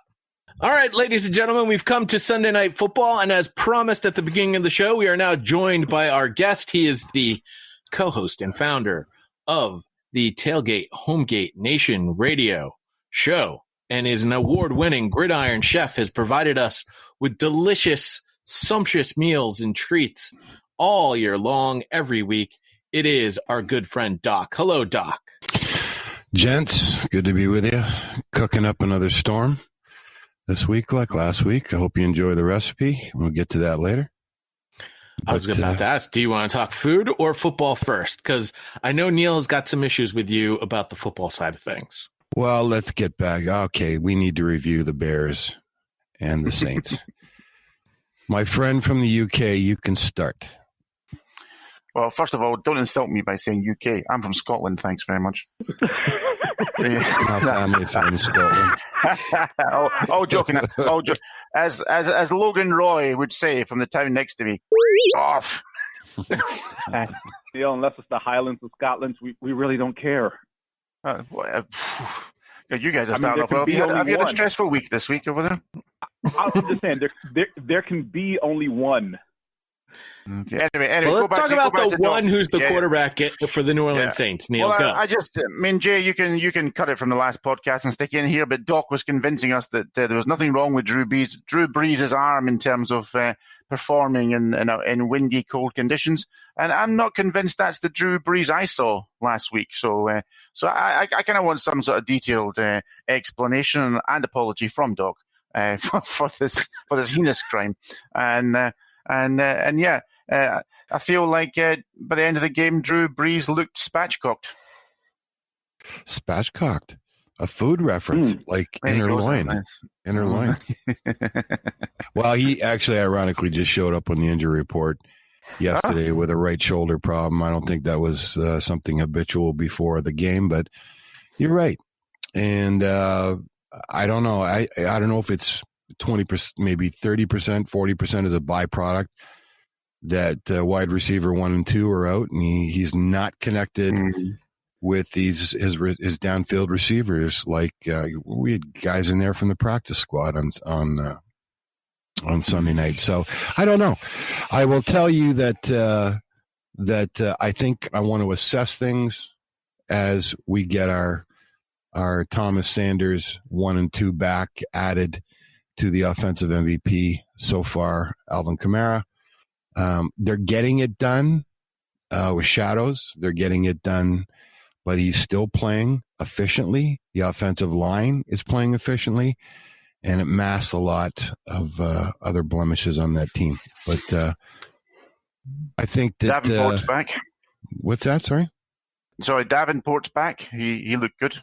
Yeah, he's making a difference. You know, he's not getting sacks or communists, but he's getting pressure, and that's huge. Cam Jordan, the whole defense got pressure, and it's just probably more important than net sacks. I don't know, they had 5, but it just the pressure took away some open receivers that were. If you watch the end zone film, so many Bears receivers were open, but because of the D line and the pressure they put on. Nick Foles, that it just all culminated in doing enough on defense to win that game. So, can I share with you, gentlemen? I want to share with you something that came directly from the NFL press communication, if I may. Okay, sure. Tampa Bay quarterback Tom Brady with 561. And New Orleans quarterback Drew Brees with 560, ranked first and second respectively, and could exchange the record multiple times in the same game on Sunday Night Football when the Saints traveled to meet the Buccaneers. In one of the more exciting chases in sports history, the two quarterbacks this season have already traded the touchdown record 3 times, all in the past 2 weeks. Is this really the most exciting chase in sports history? Like, what? I don't care about this. And they keep breaking news. Tom Brady now has who cares? Yep. It'll become news when one of them actually retires and the other one is still playing. Then it'll become something worth talking about. But as long as it's still playing, no one cares. I mean, this is ridiculous. I heard them trying to compare it to the home run chase of Sammy Sosa and Mark McGwire. It's not even close. No, because we're hoping that both the NFL guys are induced. So that's a big difference. The other thing I would say is, Jay, a very unsubtle attempt to get back to Patriots talk, and we're not going there. What about Michael Thomas? Is he going to be back this week, Doc? Because that's the big thing, isn't it? It looks like they'll both be back, but I think it's going to take a game for Michael Thomas to get reorientated. I think that, I just take this time. I was the mainstream media after the Bucs game. A couple of the I've never, if I had a brick, I would have thrown it through my 50-inch screen. That the helmet to helmet made me sick. The one pass interference, but the amount of filleting of Tom Brady on 6 different networks. I mean, I want to, the Giants played that team the way they're supposed to be played, and that's the way the Saints. And I'll segue to that's the way the Saints have got to play them. That's the fastest linebacking core in the NFL. So get straight lines, and that's what Kamara has got to do. Run straight lines. They'll have him locked down on the outside. But again, I don't know what it's going to look like with 2 healthy wide receivers for the first time all year since the Bucs game week 1.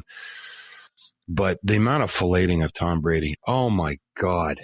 I mean, he didn't have a great game, but, anyways, I think that let's get back to the game. It should be a really great litmus test of where both these teams are. Both are top 7 in quality ratings in just about every element of the game. It's going to be, I think, either one of those that can get out of this game and win the division are definitely Super Bowl contenders 1 and 2. I think they're both better at this point, even though the Saints have done it with smoke and mirrors. I think quality of player, offense, defense, and special teams, all 3 phases of the game are better than the Seattle Seahawks. And I know he's on his way, but right now I think that this is the ultimate litmus test for where both these teams are talent-wise and coaching-wise. And right now, my coach, Sean Payton, has been out-coached in 70% of the games this year from my analysis. So I'm personally taking the Bucs by a field goal.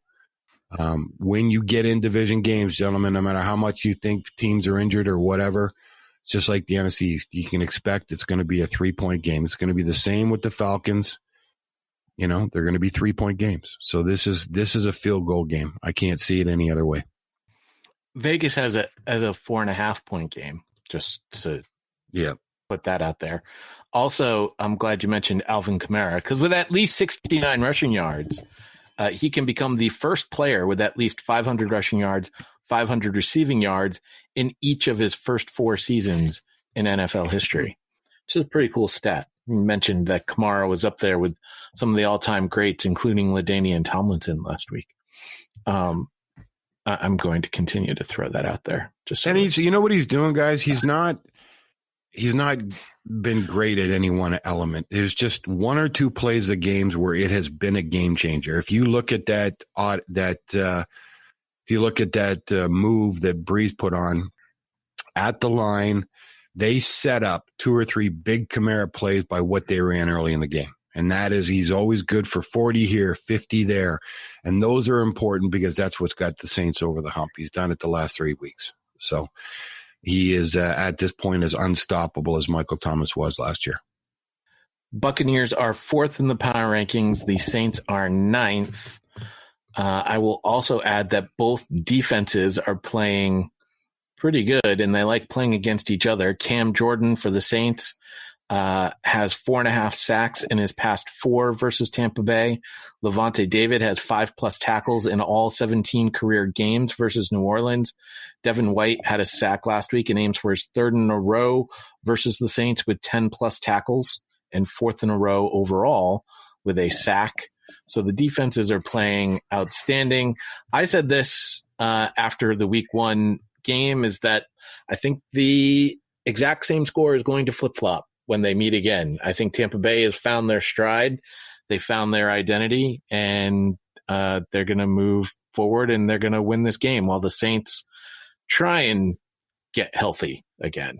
I think that's really all that's going on there in New Orleans is they're just not healthy. Haven't seen a full squad. It's they're winning games by a field goal. They're doing just enough. But I think that it's who's peaking. We don't judge the Miss America competition after the swimsuits. First half season of the swimsuits. That's it. It's what happens here on in. And I want to see a full team. I want to see our special teams healthy. I want to see them play all 3 phases of the game. The pickup from the Niners might give us some help in defensive in our defensive pass category, but right now it's about the equivalency of Antonio Brown.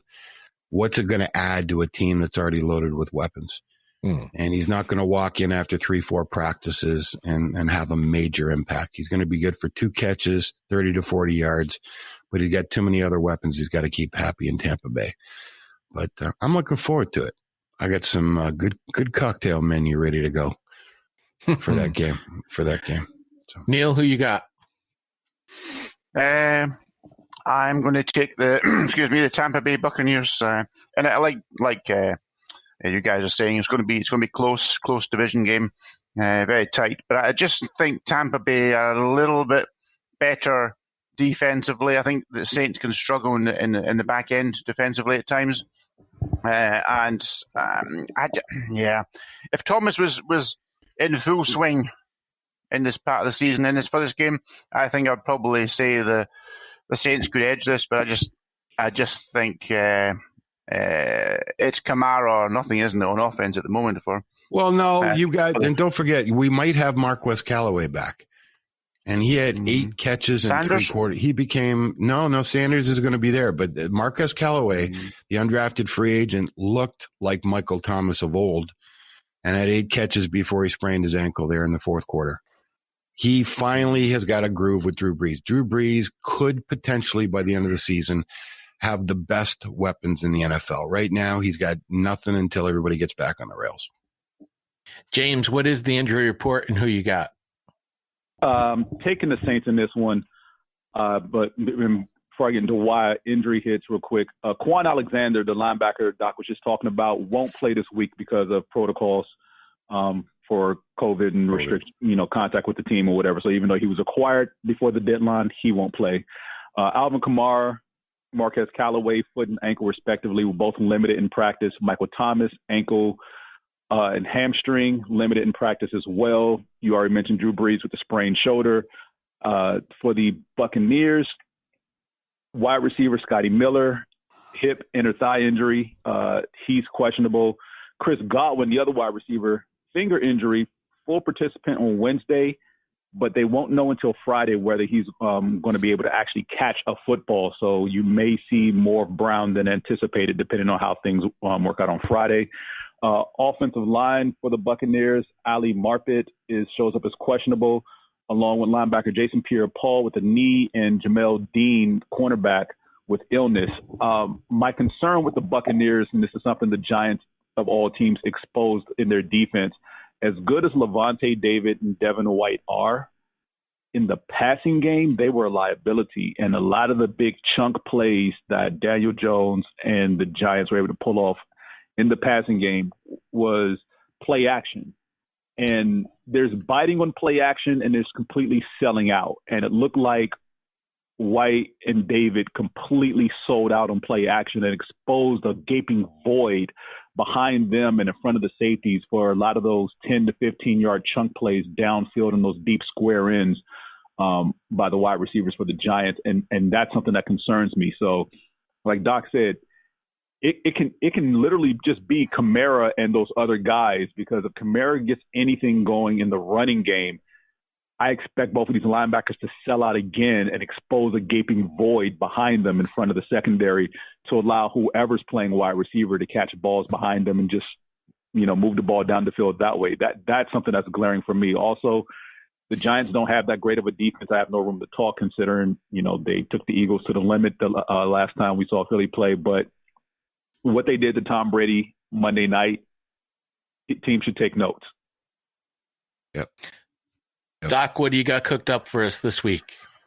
Oh, I had fun last week. It's the best part of my weekend, other than waiting for football. And I looked in the freezer. I had lots of pork loin, so I got some Mexican-inspired recipes, and I had a whole mess of sausage, and I had a Mexican-flavored sausage. So what I did is butterfly to pork loin.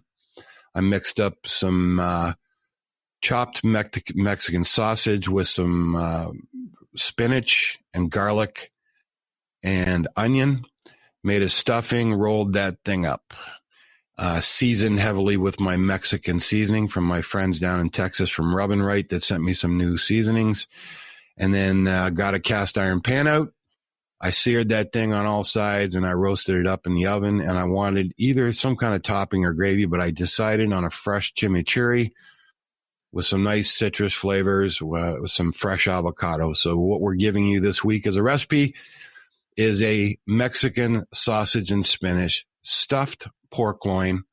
Can be done on the grill or the oven with a fresh avocado chimichurri. And we give you step-by-step instructions in the pictures I took as I did it. Simply the best pork loin dish I've done in quite a few years. So I decided to post the recipe. So that sounds delicious. And what I'm doing next week is what I served with it was a stuffing topped potato fan. Like it's baked potatoes that were fanned out with some garlic butter and then topped with a stuffing of cheese and breadcrumbs. Great way to look at a baked potato sideways on a game day. So that's what I served with it. The pictures are with the recipe. You can kind of see it there. Great with some sour cream. So the internet is amazing. I'm sure I can smell this already. It's coming down the line.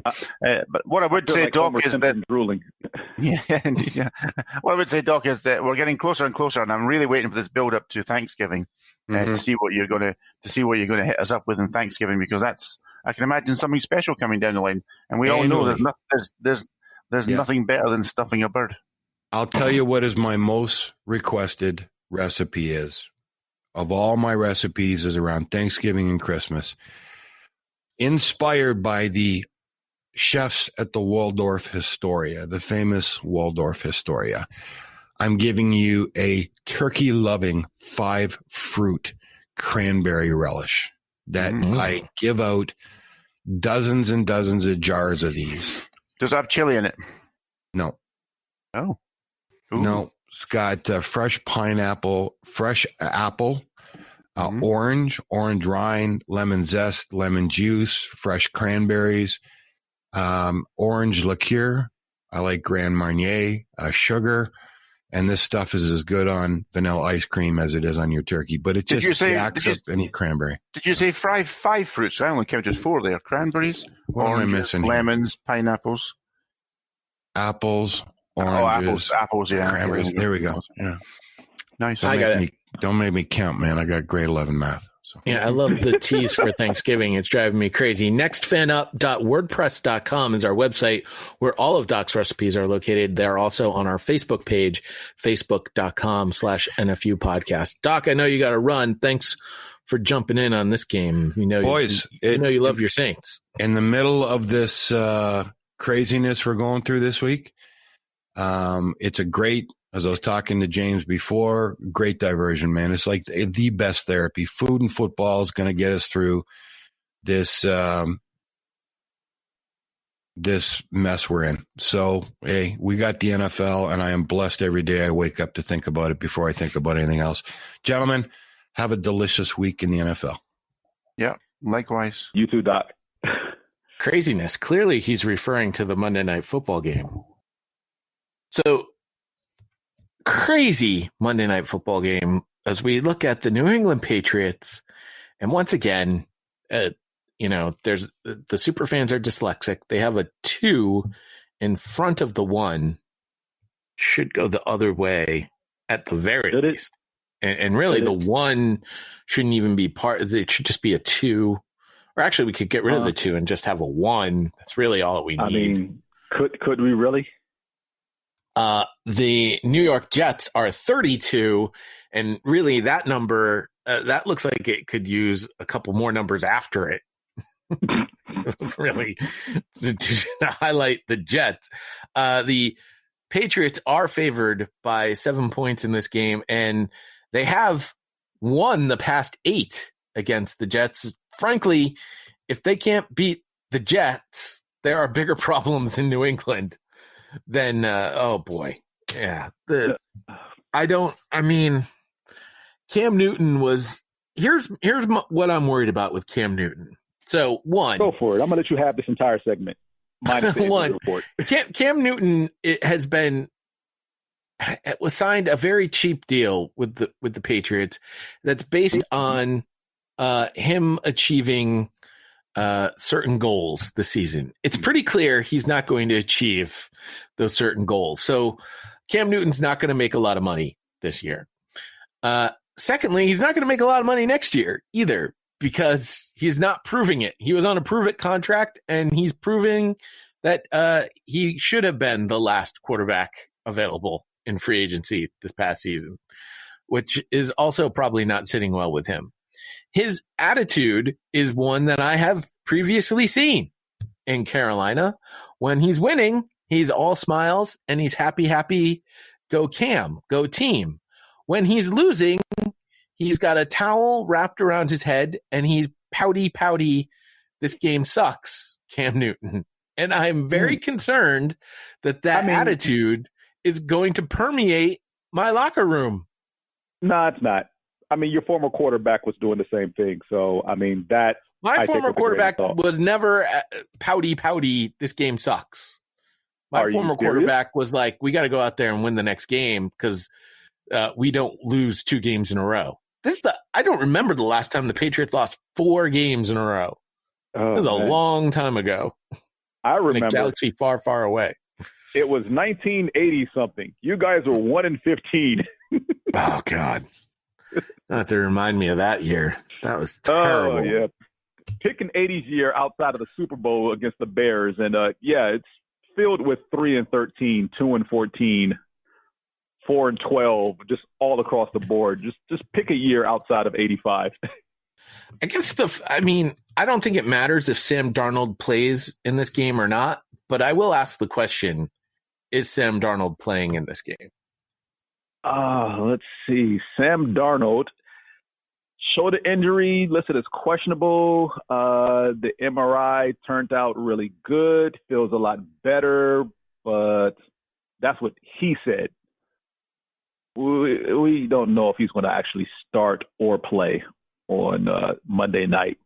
They do have an extra day to make that decision because obviously, I honestly look, if the Belichick defense can't turn 1 or 2 turnovers against this anemic Jets offense into points themselves, I feel like if the Patriots defense actually returns a turnover for a touchdown, the game is over. It doesn't matter what anything else happens in this game. The game is over. We know Greg Williams. He likes to blitz. It's the only defensive scheme he knows. It's pretty much, if you play Madden, then you're familiar with this play call. It's called Engage 8.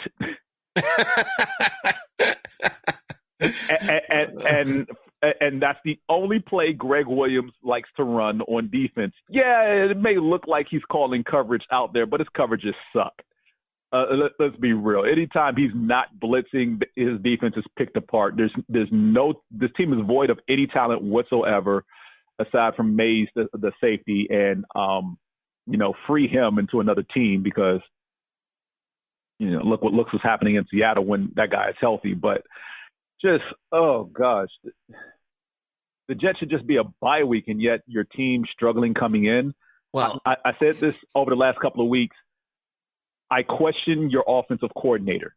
For Josh Daniel to, for whatever reason, be the heir apparent to Belichick at some point down the line, he's not showing that he has command of how to design an offense around someone of Cam Newton's caliber, which is baffling because, correct me if I'm wrong, Jay, wasn't it not so long ago that he was a head coach of the Denver Broncos and his quarterback was some guy named Tebow with a similar skill set?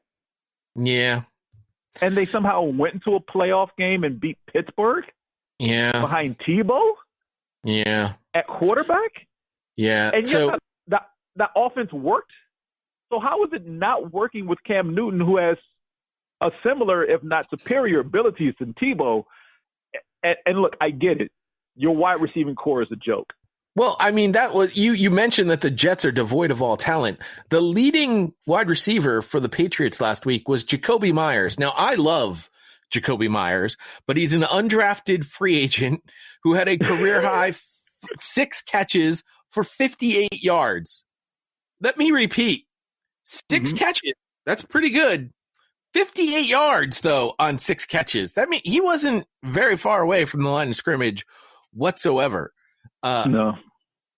It's their leading tight end is Ryan Izzo. They drafted 2 tight ends who apparently can't get on the field. Devin Asiasi is now on the injury. He's out. He's on the IR. So he's not even available to play. I don't know what has happened to this team. Damian Harris is clearly their best player on offense. He's running back. And they keep doing this weird cycling him in, cycling him out for Rex Burkhead. Yeah, why is Rex Burkhead getting like 10 carries a game? What the hell is that? He's the new Sammy Morris. No. I once said famously, Sammy Morris must get cut. Rex Burkhead must get cut. Rex Burkhead is too much of a whoopee here for the Patriots. He'll have his great games, but ultimately his best days are behind him, and we need Damian Harris on the field for 3 of the 4 downs. Burkhead should be your fullback, not your tailback. He shouldn't even be playing. He shouldn't even be on the field. He should play special teams. Go right ahead. You know how this is going to play out. Burkhead's going to be on the team for the next 5 years because that's what happened with Sammy Morris every time you were trying to cut him. Yep, that's exactly what's going to happen. And let's go back to the quarterbacks. I'll play a quick game with you, James. I'm going to give you the stats of the quarterbacks. You tell me which one is Cam Newton, which one is Sam Darnold. All right? Don't make me do this. Okay, go 112 ahead. completions, 191 attempts, 1,045 yards, 3 touchdowns, 6 interceptions. 103 completions, 156 attempts, 1,143 yards, 2 touchdowns, 7 interceptions. Which one was Sam Darnold? The second one is Cam Newton. The second one is Cam Newton. The first one is Sam Darnold. You are correct. Because Cam. But the point is, has more picks. The point is, they have the same. They have similar stats. They're they're extremely similar, and that's just not going to get the job done. I would not lock in the Patriots to win this game. I would say this game is because you guys screwed me against Denver, so I can't lock them in for the rest of the year. Thank you very much. This game is far from a lock. But I do still think the Patriots, just based on coaching alone, and even that's been in question. And as you just mentioned, even the coaching has been in question this season. The Patriots should come away with a victory. Honestly, I'm hearing a lot of chatter from people who aren't real Patriot fans saying the Patriots should lose this game on purpose so they can, and they'll have another game against the Jets so that they can get Trevor Lawrence. They can start tanking, but if they're going to tank, they have to do it now. I am not a fan of the tank, but I am a fan. But I've said this before, and I'll keep saying it. They needed to hit the reset button, and they needed to do it before the season began. They didn't do it. Then they gave me hope. Now they've got this weird mess of a team that just looks terrible. But the worst part about it is it's not terrible enough. And so, if you're going to be mediocre, then finish the season mediocre. That's That's basically where I'm at this particular point with the Patriots. They're a terrible team. They should beat the Jets. I have to ask this question. I seriously have to ask this question. And look, yes, Cam has been playing terrible. I do shift a significant portion of that on your offensive coordinator. Some of it is because the talent there. But the rumblings I'm hearing, aside from you, is everyone saying bench Cam Newton. And to you, I ask, okay, say you went into the season without Cam Newton. You guys never signed him. Yet the season still plays out, as far as the personnel you have the same way. Between Stidham and Hoyer, do you even think you guys have 2 victories at this point? Yes. Stidham would have still gotten some victories. There are some games that the Patriots would have won that they lost. The Broncos game and the Bills game, frankly, last week, that I think Stidham would have come out on top if they played in a similar fashion. Here's the thing that I thought you were going to ask and you didn't. If the team was the same record and we didn't have Cam Newton, would we feel differently about this team? And the answer would be yes. I want to see what this team has in some of these younger players. Start putting the younger players out there and give them a shot. Because if they are terrible, if Stidham is not the future, then I would like to know that now rather than find out halfway through next season. Because Cam Newton, I don't think Cam Newton is the quarterback on this team next season. And if he is, then things have gone terribly, terribly wrong. COVID got into the brain of Bill Belichick at that particular point. Yeah. So here's the other thing. You guys are 2-6, correct? 2-5. Is that right? 2-5. Okay. So say by some freak of nature, accident, miracle, whatever, the Jets get their first victory. You guys are 2-6. You bench Cam for the rest of the season at this point? If we lose to the Jets, 100%. Okay. If you lose to the first team to lose to the Jets deserves anything that's going to happen to them at that point. And it should all be negative. After the Jets, and I'm pretty sure you've scrutinized the schedule, you've got the Ravens, Texans, Cardinals, Chargers, Rams. That's a tough stretch. And the Ravens game is Sunday night. The Ravens game is a lock loss. You can lock it up right now. But I do think... Too bad Bob isn't still coaching the Texans. I do think the other 4 games are toss-ups. Winnable? I think they're winnable. I think they're still winnable. And then you have the Dolphins, Bills, and Jets, which are all division games. And as we know, division games are all winnable games as well. There is a path. God strike me down. that the Patriots could steal the 7th spot in the playoffs in the AFC with an 8-8 record. There is a path.